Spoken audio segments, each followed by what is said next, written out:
Good evening प्यारे बच्चों। जैसा कि आपको सामने बोर्ड पर विजिबल होगा कि हमारा जो चैप्टर है चैप्टर 4 द्विघात समीकरण की बात हम करने वाले हैं। द्विघात समीकरण के चैप्टर में बच्चों को दिक्कत क्या जाती है बेटा कि उनको फैक्टर्स नहीं आते हैं। उन्होंने छोटी क्लास में फैक्टर्स पढ़े नहीं होते हैं, तो छोटी क्लास में फैक्टर ना पढ़ने की वजह से उनको सॉल्व करने में दिक्कत जाती है। तो हम उसी पर चर्चा करने वाले हैं कि द्विघात समीकरण को सॉल्व कैसे करेंगे। बहुत ही आसान चैप्टर है बेटा, बस थोड़ी सी मेहनत से चैप्टर आपका हो जाएगा और इसमें जो मिलने वाले नंबर है वो आपके हक में होंगे। तो पहले तो जान लीजिए द्विघात समीकरण क्या होता है। जैसा कि नाम दिख रहा है सामने इस पर, जिस तरीके से नाम लिखा हुआ है द्विघात, वे समीकरण है जिनकी घात क्या होती है, दो होती है। जैसे एक तो क्वेश्चन यही आता है इसमें, निम्नलिखित में से पहचानिए कौन द्विघात समीकरण है। देखो निम्नलिखित में से कौन द्विघात समीकरण है, तो जैसे मैंने बोला आपसे 3x square plus 5x plus 1 is equal to 0। यहाँ पर आपको शो हो रहा होगा ये घटते हुए क्रम में है। पहले घात 2 लिखी है, फिर घात 1 लिखी है, फिर कोई घात x की नहीं, मतलब 0 शून्य घात है। तो ये आपके पास एक द्विघात समीकरण है। तो इस हिसाब से अगर हम जाने कि व्यापक रूप क्या होता है, व्यापक या मानक रूप, किसी द्विघात समीकरण का व्यापक या मानक रूप क्या होता है। आप हमेशा एग्जाम क्रैक करने के लिए थ्योरी वाइज भी चीजें सीखा करें, क्योंकि अब ऑब्जेक्टिव जो है वो थ्योरेटिकल भी पूछे जाने लगे हैं। मानक रूप क्या होगा इसका, तो इसके मानक रूप के लिए आप क्या करेंगे, ax square plus bx plus c is equal to 0, ये हमारी द्विघात समीकरण का व्यापक रूप है।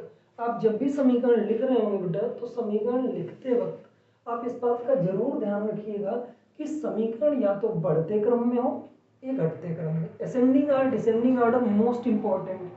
तो यहाँ पर आप हमारे पास देखिए कि घटते क्रम में पहले घात 2 है, फिर सिंगल घात है, फिर यहाँ जो अचर वेरिएबल दिख रहा है, ये राशि कैसी होती है, अचर राशि। अब इस अचर राशि में आपको x की घात यहाँ कितनी सौ होगी, 0 घात सौ होगी। क्योंकि x की घात 0 की वैल्यू कितनी होती है, एक, किसी की भी घात 0 का मान 1 ही होता है। तो चलिए हम लोग प्रैक्टिस करते हुए सवालों की तरफ बढ़ेंगे, क्योंकि हमारा जो सेशन है ये बोर्ड एग्जाम के लिए बेटा। थ्योरी वाइज चीजें हम अब अगले साल से इसको कवर करेंगे तो बताएंगे पूरी चीजें, लेकिन अभी समय लगेगा तो हम चैप्टर वाइज और 1 बाय 1 चीजें क्लियर करते हुए टॉपिक के हिसाब से पढ़ाते जाएंगे आपको। आप देखिए हमारी सीरीज जो है PYQs पे चलेगी, तो इसे नोट करना चाहे तो आप नोट कर सकते हैं रोके वीडियो। ओके देखिए बेटा, यहाँ से हम एक्सरसाइज वाइज करेंगे। NCERT प्लस चित्रा पब्लिकेशन, जो हमारी बुक है वो चित्रा पब्लिकेशन और NCERT है। तो अगर हम इसके लिए बात करें तो हमारे पास क्या चीजें हो सकती हैं। जैसे पहली एक्सरसाइज में ही उन्होंने क्या पूछना चाहा आपसे। अच्छा इसी के साथ साथ अगर जानना चाहो कि मूल क्या होते हैं, द्विघात समीकरण के मूल, मूल जानते हैं क्या होते हैं, मूल वे मान होते हैं जो किसी दी गई समीकरण को संतुष्ट करें। मतलब उनको रखने पर उत्तर बराबर में जो कुछ दिया है वो आना चाहिए, तो 0 आना चाहिए, या फिर जो बराबर में दिया वो आना चाहिए।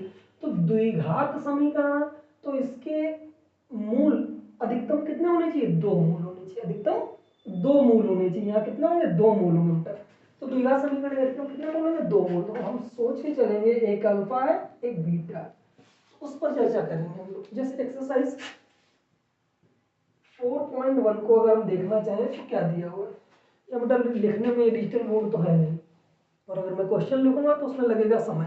तो मैं एक्सरसाइज के हिसाब से आपको चीजें बताता जा रहा हूँ, और एग्जाम्स में क्या पूछा जा सकता है उस पर चर्चा करेंगे। तो हमारे पास क्या है, सबसे पहला जो क्वेश्चन है, how to find the given equation is quadratic equation. या आपसे ये भी पूछ सकते हैं क्या यह दी गई समीकरण द्विघात समीकरण है, यदि हाँ तो सही का निशान लगाइए। इस टाइप के भी सवाल आते हैं। तो जैसे बेटा एक क्वेश्चन दिया हुआ है, x प्लस 1 का whole square is equal to 2x minus 3। अब आपसे पूछा नहीं क्या ये दिया गया समीकरण द्विघात है। तो इसके जैसे मैं 2 सवाल और लिखे दे रहा हूं, तब तक आप ट्राई कीजिए, करने का प्रयास कीजिए। दूसरा सवाल बेटा मैं लिखता हूँ यहाँ x minus 3 2x plus 1 is equal to x plus 5। ये दूसरा सवाल मैंने लिख दिया। एक सवाल इसी साथ में और लिखे दे रहा हूँ आपके पास नंबर 3 पे, X square minus 2x minus root X minus 5 is equal to 0। Screen तो विजुअल होगी, अच्छा भी विजुअल होंगे। अगर आपको लगता है कि अच्छा छोटे हैं दिख नहीं रहे हैं तो बताइएगा, तो फिर अगले वीडियो में बड़ा करके पढ़ा दूंगा। चलिए देखिए बेटा, तो इस सवाल को करने का क्या अप्रोच होना चाहिए आपके पास में। आप बोर्ड के छात्र हैं तो आप डिस्क्रिप्टिव अप्रोच पे ही फॉलो करिएगा। आपको लिखना पड़ेगा, बिना लिखे आप चीज़ों को कवर नहीं कर पाएंगे, नंबर भी नहीं आपको मिलने वाले हैं क्योंकि यूपी बोर्ड है हमारे पास। तो यहाँ चीज़ों को हम लोग हटा के नहीं कर सकते, शॉर्ट में नहीं कर सकते, चीज़ें मुझे करनी ही पड़ेंगी। तो क्या करेंगे मतलब कैसे पता करेंगे, तो यहाँ पर आप पहले इसको खोलिए, a प्लस बी का होल स्क्वायर दिया हुआ है। तो क्या होता है A square plus B square plus 2 A की जगह x है 2ab इज इक्वल टू 2 यहाँ 2 और 1 की गुणा करेंगे x का 2x माइनस 2 3 6 हो जाएगा। हमेशा सवाल को एक लय में ही लिखिएगा, ऐसा नहीं लगे कि सवाल आपका इधर भाग रहा है इधर भाग रहा है, तो इस तरीके से नंबर कटेंगे बेटा। जितना सुंदर आप लिख सकते हैं, राइटिंग बहुत महत्व रखती है, बहुत अच्छे नंबर आपके आ जाएंगे।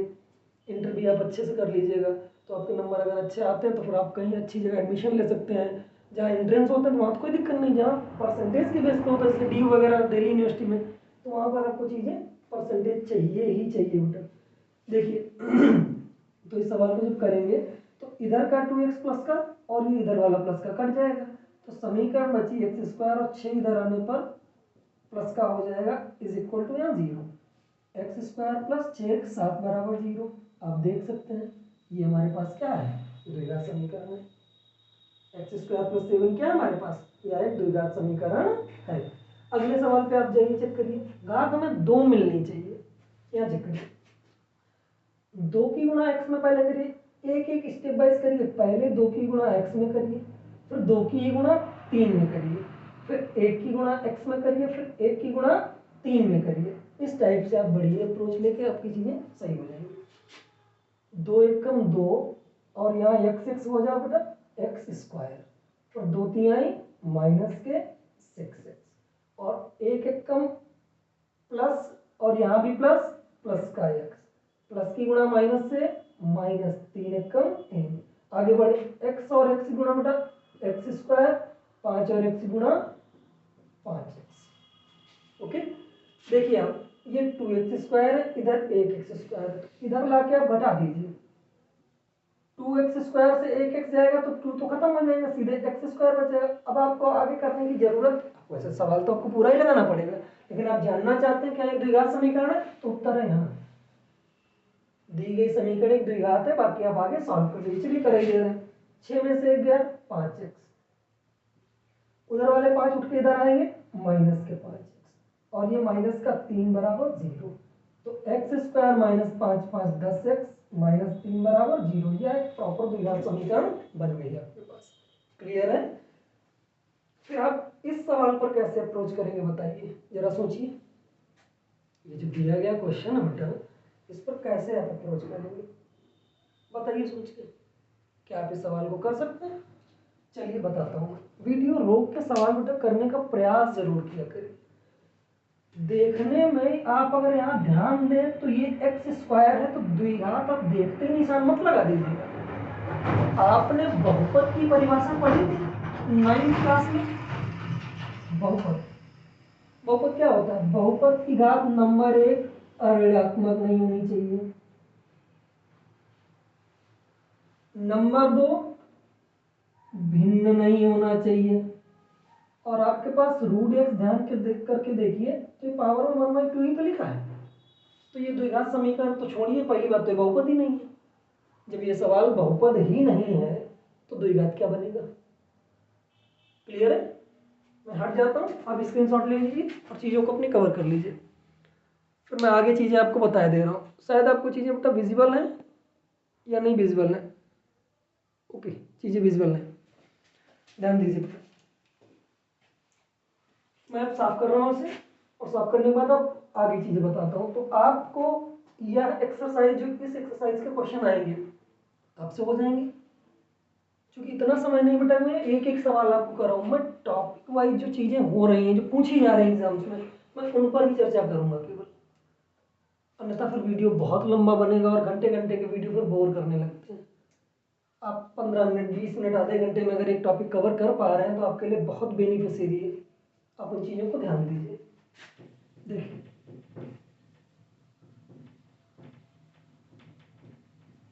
मैं कोई एडिट तो कर, पहली बात तो मैं कर नहीं पाता हूँ, दूसरा मुझे समय भी इतना नहीं कि मैं इसे एडिट करता घूमूँ। तो ये वीडियो एक बार में शूट होगा, एक बार में ही जाएगा, तो ज़्यादा लिख तो पाऊंगा नहीं क्वेश्चन को, तो क्वेश्चन मैं पढ़ के बोलूँगा, तो आप चीज़ें अपनी करने का प्रयास करिएगा।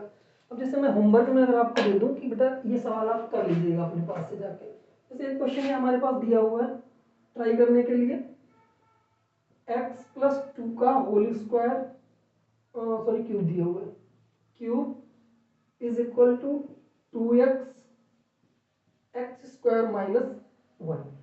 पूछा गया क्या है, द्विघात समीकरण है, जरूरी से होमवर्क में सॉल्व करिएगा अपने आप से और जवाब बताइएगा मुझे। दूसरा है क्वेश्चन मतलब x+1/x का whole square is equal to 3x+1/x+4। ये दो क्वेश्चन आपके लिए मैं प्रैक्टिस के बेस पे छोड़ रहा हूँ। इन दोनों सवालों को आप करके जरूर बताइएगा कि ये आपसे सॉल्व हो रहे हैं या नहीं हो पा रहे हैं। ओके बेटा, ठीक है। देखिए आगे, और हिंदी के सवालों को भी वो इस तरीके से पूछते हैं कि बताइए द्विघात है, तो मैं इसे सॉल्व कर दे रहा हूँ। देखिए अब वो हिंदी में बेटा कैसे क्वेश्चन पूछते हैं, ध्यान से सुनिएगा सवाल, क्योंकि लिखेंगे तो समय लगेगा। प्रश्न है, निम्न स्थितियों में द्विघात समीकरणों के रूप में निरूपित कीजिए। जो जो यहाँ पर प्रॉब्लम्स दी हुई हिंदी की प्रॉब्लम्स, अगर आप देख पा रहे हो, फेस कर पा रहे हो, तो मैं आपको किताब दिखा रहा हूँ। यहाँ जो क्वेश्चन आपके पास दिया हुआ है, इसे आप ध्यान से देखने का प्रयास कीजिए। निम्न स्थितियों को द्विघात समीकरणों के रूप में निरूपित कीजिए। तो ये हिंदी की प्रॉब्लम्स है आपके पास, और टोटल एनसीईआरटी एक्सरसाइज दिए हुए, एनसीईआरटी एक्सरसाइज सारा कुछ दिया बेटा। तो कहीं पर एग्जाम्पल आ रहा है, कहीं एनसीईआरटी एक्सरसाइज है, कहीं मास्टरमाइंड या चित्रा वालों ने खुद का अपना दिया हुआ क्वेश्चन, तो कोई दिक्कत नहीं, हम पढ़ेंगे, हम कराएंगे इसको। देखिए क्वेश्चन नंबर 2 का फर्स्ट पार्ट या सेकंड पार्ट को आप देखिए, पहले सेकंड देख लीजिए, क्योंकि भाषा उसकी थोड़ी सी आपको सरल लगेगी। दो क्रमागत धनात्मक पूर्णांकों का गुणनफल 306 है। हमें पूर्णांकों को ज्ञात करना है।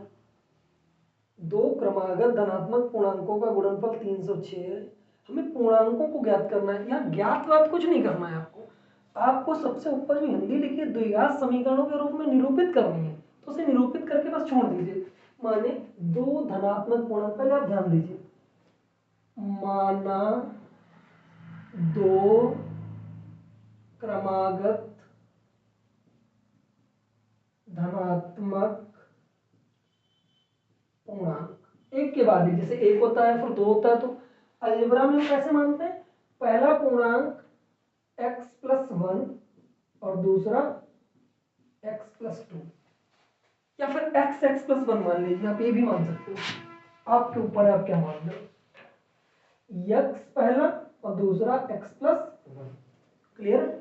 सवाल में जो शर्त थी बेटा, दोनों पूर्णांकों का गुणनफल 306 है, माने इनका और इनका जो मल्टीप्लिकेशन है शर्त के हिसाब से, x में x+1 की गुणा करोगे तो 306 आएगा, यही तो है। हाँ, तो क्या यह द्विघात समीकरण है? अभी तो आपको पढ़ाया मैंने कुछ सेकंड पहले, x में x की गुणा करोगे तो x², x से कम 1x इज इक्वल टू 306। ये आपके पास तो प्रॉपर द्विघात समीकरण है बेटा। आप चाहो तो व्यापक रूप में लिखने के लिए x² + x - 306 बराबर 0 करो तो ये व्यापक रूप बन जाएगा आपके पास, ax² + bx + c का कॉन्सेप्ट। क्लियर है। तो ये एक द्विघात समीकरण है। इस टाइप के सवालों पर अप्रोच आपको बनानी पड़ेगी। मैं जो बोला था हिंदी, जैसे हम लोग स्कूलों में नहीं पढ़ते हैं, क्लास में अध्यापक बोलता है आप उसको लिख लेते हैं, वैसे ही मैं जब बोल रहा हूँ तो आप क्वेश्चन को लिखने का प्रयास करें। मैं इतनी स्पीड नहीं रखूंगा कि आप लिख ही ना पाए, और फिर क्वेश्चन को लगा लीजिए। तो बेटा मैं यहाँ लिखूंगा, कितना मैं लिखूंगा क्वेश्चन को, समय लगेगा उसके ऊपर लिखने में, फिर वीडियो लंबा होगा। चलिए देखिए, रोक लीजिए वीडियो और रोकने के बाद इसे कर लीजिए आप।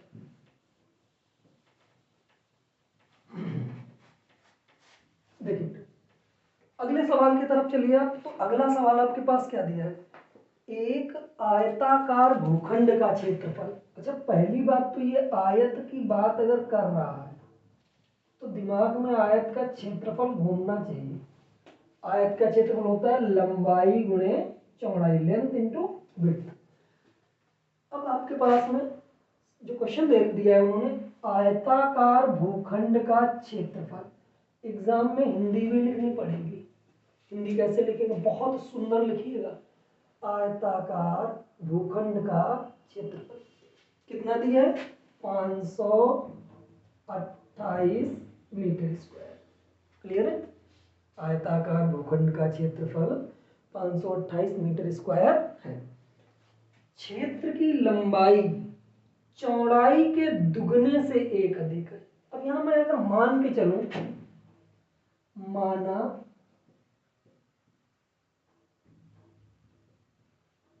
आयत की, अब पहले सोचो मानेंगे बेटा क्या, लंबाई माने या चौड़ाई माने, यही मेन पॉइंट है। बच्चों को इसी में दिक्कत जाती है। मैं क्लास पढ़ाता हूँ तो बच्चे पूछते हैं मुझसे कहाँ पर चीज़ें बिगड़ रही हैं, और आप बिंदास पढ़िए, दिमाग लगाइए, चीज़ें सीखिए। लगभग 10 साल से ऊपर का मुझे एक्सपीरियंस है एकेडमिक पढ़ाने का। देखिए बेटा क्या मानेंगे आप, आपके पास क्या दिया था, क्षेत्र की लंबाई चौड़ाई के दुगने से एक अधिक है।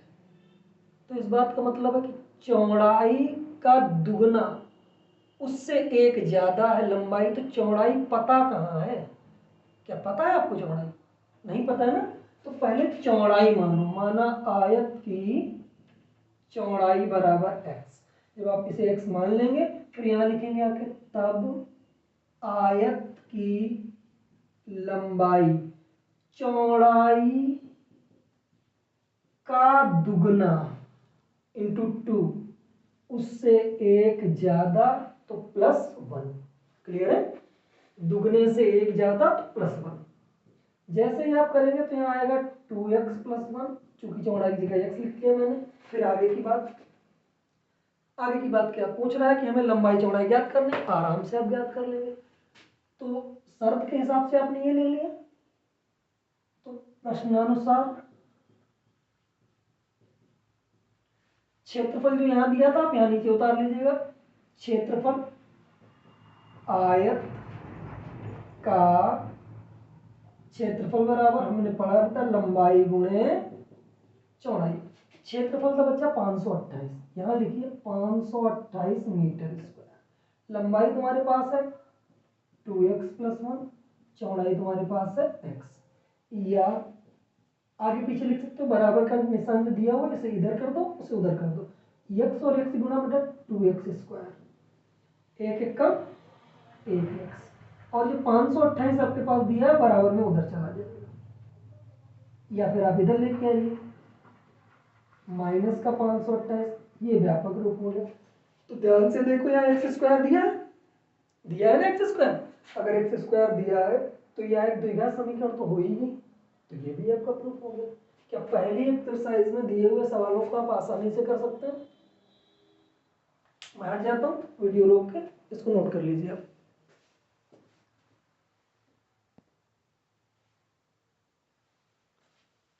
वीडियो 20 मिनट के करीब बनने जा रहा है, तो 5 मिनट में और चीज़ें आपकी बताऊंगा, फिर उसके बाद मैं इसे बंद कर दूंगा। तो ये आपकी पहली एक्सरसाइज थी। क्वेश्चन जरूर देखिएगा, एग्जाम में जाने से पहले आप एक बार चीज़ों को ट्राई करिए, सीखिए। अगर मेरा वीडियो आपको पसंद आता है, अच्छा लगता है मेरा पढ़ाना, मेरा बात करना, मेरा लिखना, आपको समझ आ रहा है कि ये चीज़ें मेरे लिए यूज़फुल है, तो बेटा वीडियो को सब्सक्राइब करिए, लाइक करिए, चैनल सब्सक्राइब करिए, और आप अपनी पढ़ाई को एंजॉय करिए। बोर्ड एग्जाम में अच्छे से पास होंगे। ओके। तो ये एक तरीका मैंने आपको बता दिया। अब इसी के साथ एक्सरसाइज 4.1 खत्म हो जाती है। फिर 4.2 में क्या सीखना है, मैंने 2 शॉर्ट वीडियो डाले गुणनखंड के। बच्चों को गुणनखंड में बहुत दिक्कत जाती है, तो मैं आज जो क्लास शुरू करने जा रहा हूँ उसमें थोड़ा सा मैं ब्रीफ बताऊंगा कि गुणनखंड कैसे करते हैं। शॉर्ट वीडियो में से पूरा नहीं हो पाता है, शॉर्ट वीडियो में बच्चे पढ़ ही नहीं पाते, उन्हें लगता है कि बड़ी जल्दी जल्दी सर ने बता दिया, पता नहीं क्या बता दिया। तो देखो यहाँ मैं कैसे करता हूँ। एक्सरसाइज 4.2 करने के लिए बेटा